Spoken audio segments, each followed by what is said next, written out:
let's move on to our next question. Question number 4. Here we go. In U.S. history.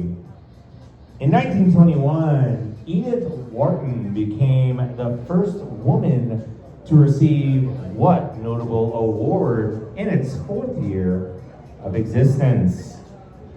Name that award in U.S. history. Oh. All right, we'll give you a few minutes and then we're going to go on to question number 5. Question number 5 coming up next.